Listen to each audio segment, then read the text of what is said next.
Hi everyone. Welcome to our presentation on SilicoSensor, detecting and degrading airborne silicone compounds using a fluorescent biosensor system. My name is Sean. And I'm Vedant, and we're really excited to present to you today.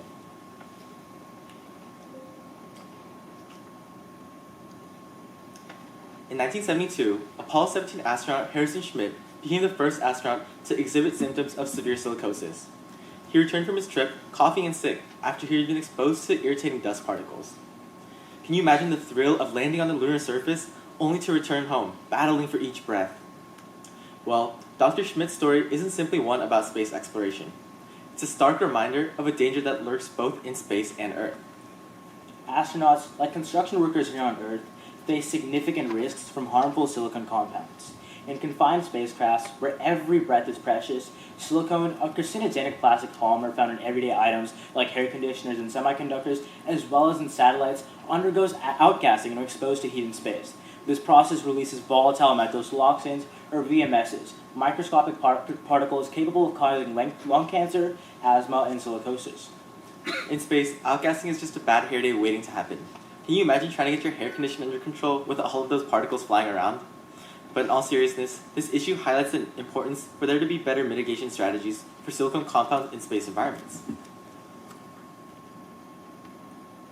VMSs are extremely prevalent aboard the ISS and similar spacecraft, with NASA reporting a persistent presence of the compound.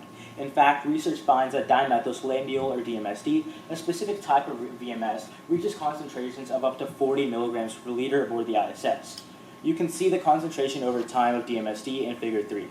In fact, comparing these concentrations to those found on Earth, we see that concentrations of VMSs aboard the ISS are up to 400,000 times greater, which is a significant risk to astronaut health. So you might be asking yourself, what is the current solution? Well, currently, aboard the ISS, VMS are detected by condensing water vapor, which traps the particles into water droplets. The VMS particles are then filtered out of the water through sedimentation and filtration steps by the water processor aboard the ISS. However, the issue arises when these filters cannot be removed aboard the ISS, trapping the VMS particles aboard the space station for prolonged periods of time. As you can imagine, this solution does a great job of quantifying VMSs, but it doesn't address the main issue, which is that these particles remain intact and they're not broken down. So these particles persist in the environment and they can potentially re-aerosolize. To put what I'm saying into perspective, the average VMS particle is only 4.913 cubic nanometers, which when compared to the average aerosol, which is 8 trillion cubic nanometers, puts into perspective how much easier it is for a VMS particle to re-aerosolize, enter the environment, and harm an astronaut. These condensates, however, are still part of our solution. To combat the weaknesses set out by the current solutions, we decided to develop SilicoSensor, a method that detects and deactivates silicone compounds using a fluorescent biosensor. At the heart of our system is an enzyme called siloxane oxidase, which was developed through a process called directed evolution from bacterial proteins. This enzyme breaks down harmful silicon-carbon bonds found in VMSs like hexamethyl disiloxane and produces formaldehyde as a byproduct. But wait, Vedant, isn't formaldehyde also dangerous? Indeed, but only at higher concentrations. Good news, when calculating the concentration produced by our system, we found that the ppm of formaldehyde was about 0.48, which is lower than OSHA's safe level of 0.75 ppm for prolonged exposure.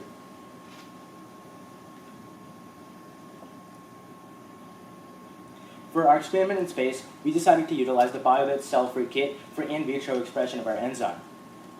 To facilitate this process, we engineered a plasmid construct where green fluorescent protein, or GFP, was positioned downstream from siloxane oxidase. This setup allows us to visually confirm the expression of our enzyme because if GFP is produced, it automatically confirms that our enzyme has been expressed. The next part of our system is to use a per-valve assay for formaldehyde. To ensure safety and minimize exposure to formaldehyde, we also decided to propose to conduct the experiment aboard the portable isolator on the ISS. The isolator acts as a mini fume hood so that astronauts are not in constant contact with formaldehyde compounds. Now, how this functional assay works is that it'll indicate if our protein is working through changing color. For example, when a 500 micromolar solution of formaldehyde is added, we should expect to see a spectrophotometer reading of 2.5 when absorbance is set at 550.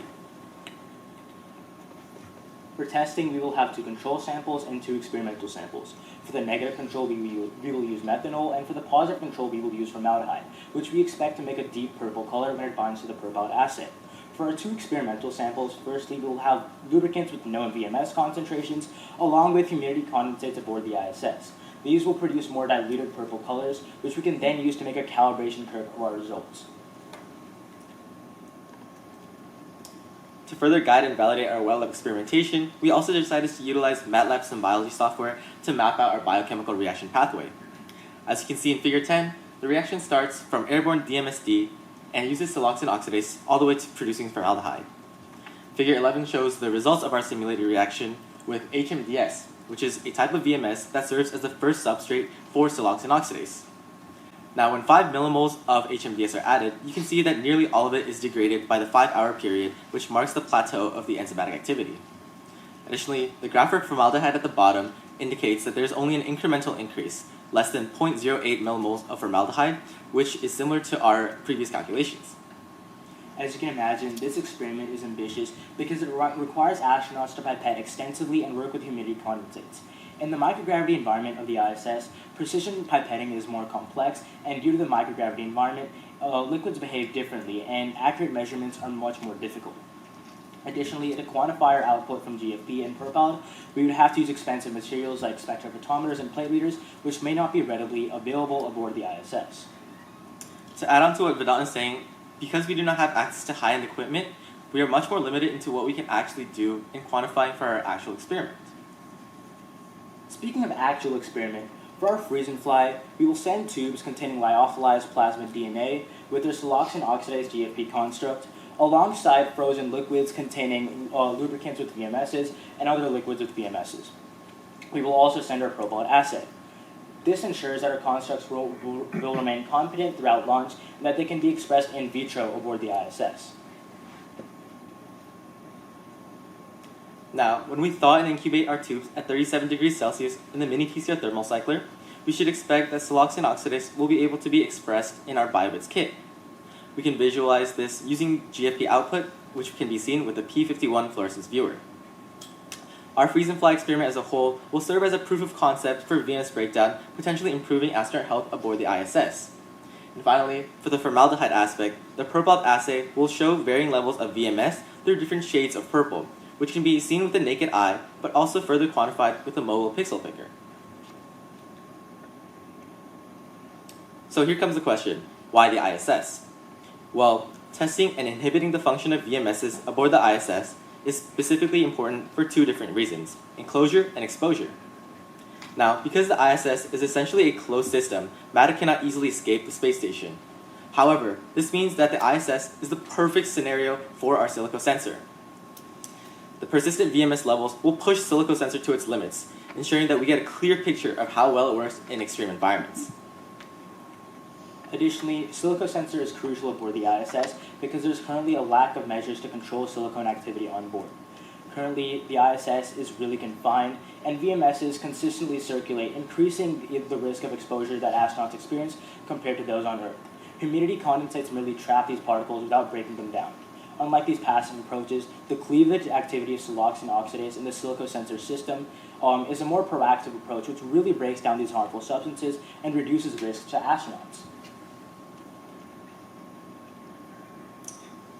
To conclude, SilicoSensor will represent the first potential treatment for VMS aboard the ISS.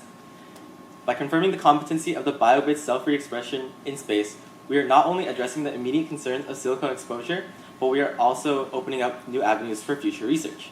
Additionally, SilicoSensor provides further insight into oncological research by providing us deeper insights into how novel therapeutic biosensors can be expressed and studied in microgravity environments. This innovative approach paves the way for safer, more informed space travel, and also helps us solve challenges in industrial and environmental settings here on Earth. First and foremost, we would like to acknowledge our mentor, Julie McDonald, for her invaluable support and guidance throughout this entire process. We'd also like to express our gratitude to Ms. Kay Scher and Ms. Janet Sandovan for their insightful feedback. We'd also like to thank the Lambert iGEM team and the Frugal Science Academy for their continuous encouragement and support. And finally, a special thanks goes out to the Genes in Space team, Mini PCR Bio, New England Biolabs, the ISS National Laboratory, and Boeing for their organization and support for this event. Their one small step has allowed us to take a giant leap for youth in science as we push the boundaries for exploration and innovation. Thank you so much.